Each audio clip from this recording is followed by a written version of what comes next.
నమస్తే, welcome to our channel. YCP నేత మాజీ మంత్రి అంబటి రాంబాబు ప్రెస్ మీట్ పెట్టి నారా లోకేష్ గారిపై అయితే విరుచుకుపడుతున్నారు. మరి అబద్ధాలు ఆడడంలో చంద్రబాబునే మించిపోయాడు నారా లోకేష్ అని చెప్పి ఆయన అంటున్నారు. మరి ఆయన వ్యాఖ్యల్లో నిజం ఉందా? నిజంగానే నారా లోకేష్ గారు ఆ విధంగా చేస్తున్నారా? ఇవన్నీ కూడా తెలుసుకునే ప్రయత్నం చేద్దాం. దీన్ని పూర్తిగా విశ్లేషించడానికి మనతో పాటుగా ఉన్నారు senior journalist doctor Vadlamani Kanakadurga గారు. మేడం నమస్తే. నమస్తే అండి.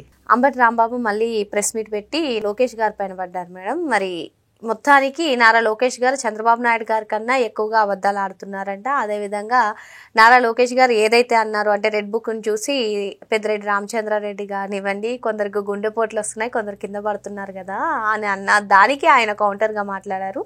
అదేవిధంగా మొత్తానికి అసలు నారా లోకేష్ గారు ఏదైతే కంపెనీస్కి స్టార్ట్ చేశారో అవన్నీ కూడా జగన్మోహన్ రెడ్డి తెచ్చినవే, కానీ నారా లోకేష్ గారు పేరు చెప్పుకుంటున్నారంటూ ఆయన వ్యాఖ్యానిస్తున్నారు. ఏంటి మేడం అసలు ఇటువంటి వ్యాఖ్యలను ఏ విధంగా చూడాలి? ఇప్పుడు అంబటి రాంబాబు గారికి పని పాటు లేదు, అందుకని ఏదో ప్రెస్ మీట్ పెట్టాలి, నేనున్నాను అని ప్రజలకు చెప్పాలి, అంతే కదా. గుర్తు చేస్తున్నాడు అనమాట, నేను ఇక ఏం అయిపోలేదు, నేను ఇంకా ఉన్నాను అని. కాబట్టి మళ్ళీ ఇంకా ఉన్నాను అంటే మళ్ళీ మీరు విపరీతార్థాలు తీయకండి, ఎందుకంటే మీ వైసీపీ వాళ్ళకి వేరే పని పాటు లేదు కదా, అందుకోసం చెప్తున్నా. అంటే ఉన్నాను అంటే నేను రాజకీయాల్లోనే ఉన్నాను సుమా అని ఆయన చెప్పుకుంటున్నారు.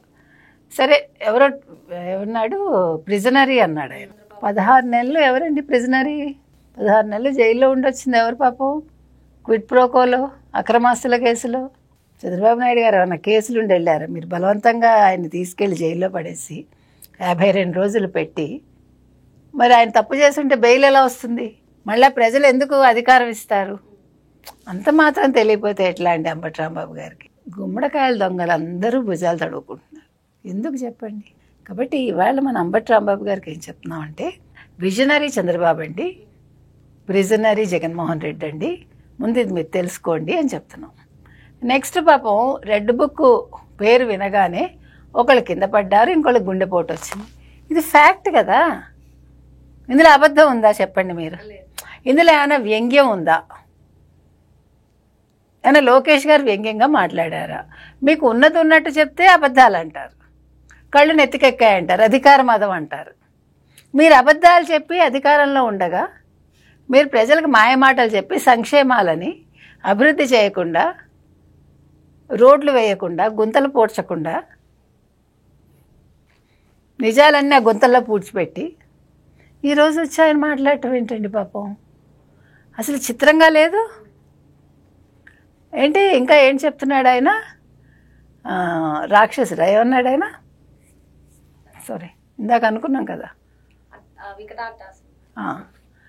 అంటే లోకేష్ వికటాట్టహాసం చేస్తున్నట్ట వీళ్ళందరినీ చూసి. వికటాట్టహాసం ఎవడు చేస్తాడు? రాక్షసులు చేస్తారు. వికటాట్టహాసం తెలుగుదేశం కూటమి వాళ్ళు చేయరు, తెలుగుదేశం వాళ్ళు చేయరు. గతంలోట లోకేష్ ఓడిపోయాట, లోకేష్ వల్లే తెలుగుదేశం ఓడిపోయింది.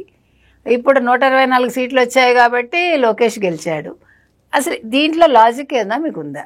మీరే చెప్పండి. పోనీ 124 సీట్లు వచ్చాయి కాబట్టి లోకేష్ గెలవడం ఏమిటి? మంగళగిరి నియోజకవర్గానికి ఆయన చేశారు కాబట్టి మంగళగిరి ప్రజలు హయ్యెస్ట్ ఓటింగ్ ఆయనకే మన ఎలక్షన్స్లో, అందరికీ తెలుసు. కాబట్టి కొంచెం పాపం మీరు రాజకీయాలు ఏం జరుగుతున్నాయి, గతంలో రాజకీయాల్లో ఏం జరిగింది అంటే 2024 ఎన్నికల నుంచి ఏం జరిగిందో ఒక్కసారి అంబటి రాంబాబు గారు చదువుకుంటే బాగుంటుంది. ఏదో మాట్లాడాలని మాట్లాడకూడదు. అధికారం శాశ్వతం కాదు, మేము అధికారంలో ఉన్నప్పుడు అసలు మితిమీరి ఏమీ చేయలేదు అంటూ అంబటి చేసిన వ్యాఖ్యలను ఏ విధంగా చూడాలి? అంటే హద్దు మీరి అన్నాడు ఆయన. అంటే అసలు మీకు అధికారం ఉంటే కదా హద్దు మేరడం, మేరకపోవటం. మీరు చెప్పండి, ఏ మంత్రి ఏ శాఖలో ఉన్నారు ప్రజలకు తెలుసా? మీకు తెలుసా? ఆ మంత్రులకు తెలుసా? గత వైసీపీ మంత్రులకి వాళ్ళు ఏ శాఖలో పనిచేశారో వాళ్ళకి తెలుసా? వాళ్ళు ఎప్పుడైనా వాళ్ళ చేతులతో ఫైల్స్ మోసారా? ఫైల్స్లో సంతకాలు పెట్టారా? చూపించమనండి. వాళ్ళు దేనికి సంతకాలు పెట్టారు? అవినీతి బిల్స్ని వాళ్ళు శాంక్షన్ చేసుకుని ఉంటారు, అప్పుడు సంతకాలు పెట్టుంటారు. ఎవరైనా వాళ్ళ శాఖకి సంబంధించి ఇదిగో నేను ఈ అభివృద్ధి పని చేశాను అని వాళ్ళు చూపించమనండి, మనం నమ్ముతాం. అసలు అంబటి రాంబాబు గారు ఏ శాఖలో ఉన్నారండి? పోలవరం అంటే నాకే అర్థం కాలేదు, ఇంక చంద్రబాబు నాయుడుకి ఏం అర్థమవుతుంది అన్నాడు ఆయన. మరి పోలవరం అర్థమైందో లేదో ఇవాళ ప్రజలు చెప్తారు చంద్రబాబు నాయుడు గారికి. ఇవాళ ఎవరు నిధులు తీసుకొచ్చారు, ఎవరు పోలవరం పూర్తి చేయిస్తున్నారు? పోలవరానికి గతంలో వచ్చిన 15,000 కోట్లు వైసీపీ హయాంలో ఎవరు మింగేశారు అన్నీ ప్రజలు చెప్తారు. వాళ్ళకి తెలుసు కాబట్టి మిమ్మల్ని ఇంట్లో కూర్చోబెట్టారు.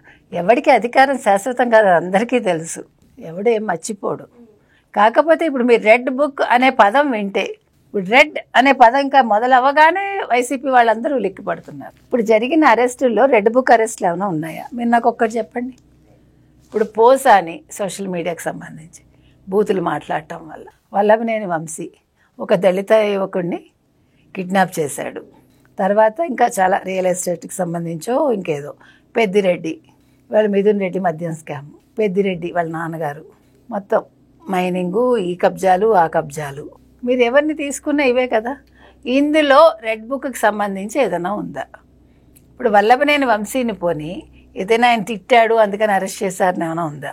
కొడాలి నాని, ఆయన మీద కూడా అవినీతి కేసులు వచ్చాయిగా, అది ఇంకా రేపు అరెస్ట్ అవుతారంటే ఇవాళే గుండెపోటు వచ్చిందిగా ఆయనకి. కాబట్టి ఇవాళ మన అంబటి రాంబాబు గారిని అడుగుతున్నామండి, అసలు లోకేష్ గారు మాట్లాడిన దానికి మీరు అంత ఉలిక్కిపడాల్సిన పనే ఉంది. లోకేష్ ఇవాళ జగన్మోహన్ రెడ్డి తీసుకొచ్చిన కంపెనీలన్నీ తను తీసుకొచ్చానని చెప్పుకుంటున్నట్ట. వీళ్ళిద్దరూ దావోస్ వెళ్ళి ఏం చేశారంటాడు. కరెక్టే, దావోస్ వెళ్ళి it's a very lengthy question అని అనలేదు, బికాజ్ వాళ్ళు అక్కడికక్కడ స్పాంటేనియస్గా ఆన్సర్స్ ఇచ్చి మాట్లాడి వచ్చారు కదా. మీ హయాంలో ఏం జరిగిందో ఒకటి చూపించండి. మరి మీరు ఇవన్నీ ఎలక్షన్స్ ముందు ఒక అభివృద్ధి పని గురించి చెప్పలేదుగా. మీరు సంక్షేమాలనే కదా మాట్లాడారు, మీరు ఇంకేదైనా మాట్లాడారా? మీరు లాస్ట్లో ఏం చెప్పారు? ఒక ఇన్ఫోసిస్ అక్కడికి వచ్చింది, వైజాగ్ ఒకటి చెప్పారు, పోర్ట్ల గురించి ఏదో మాట్లాడారు. మీరు కావాలంటే చూసుకోండి, రికార్డ్స్ అన్నీ చూసుకోండి, వాళ్ళు మాట్లాడిన వీడియోస్ చూసుకోండి. వాళ్ళు ఒక కంపెనీ తీసుకొచ్చామని ఏదైనా చూపించారా? వాళ్ళు గుడ్ కంపెనీలు తప్ప ఏదైనా గుడ్ కంపెనీస్ తీసుకొచ్చారా? మీరు నాకు చెప్పండి. అప్పుడు అంబటి రాంబాబు గారు, అవును సార్ మీరు చెప్పింది చాలా కరెక్టు, లోకేష్ మీరు తెచ్చిన కంపెనీలన్నీ ఆయన పేర చెప్పుకుంటున్నారు, వేసేసుకుంటున్నారు ఆయన పేరట అని చెప్తాము. ఆయన ఖాతాలో వేసేసుకున్నారు, చాలా అన్యాయం జరిగిపోయింది వైసీపీకి అని అప్పుడు మనం ఖచ్చితంగా ఒప్పుకుంటాం. కాబట్టి ఇవాళ అంబటి రాంబాబు గారు ఈ ప్రెస్ మీట్ పెట్టి ఈయన హేళన చేస్తున్నాడు. మీకు అర్థమైందా? ఈయన తెలుగుదేశం వాళ్ళని, ముఖ్యంగా లోకేష్ నేను హేళన చేస్తున్నాడు. నీకేం చేత కాదు, నువ్వు మాట్లాడుతున్నావు, నువ్వేమీ చేయలేదు అని అతన్ని కించపరుస్తున్నాడు. కాబట్టి అంబటి రాంబాబు గారు, మీకు జుట్టు తెల్లబడింది, వయసు వస్తుంది, కాబట్టి కొంచెం బుద్ధితోటి ఆలోచించి మీరు మాట్లాడండి. ప్రెస్ మీట్లు పెట్టే ముందు మొత్తం తెలుసుకుని మాట్లాడితే మీకు మర్యాద, వినేవాళ్ళకు కూడా కొంచెం జ్ఞానం వస్తుంది. మరో అంశంతో మళ్ళీ కలుద్దాం. Thank you madam. Thank you.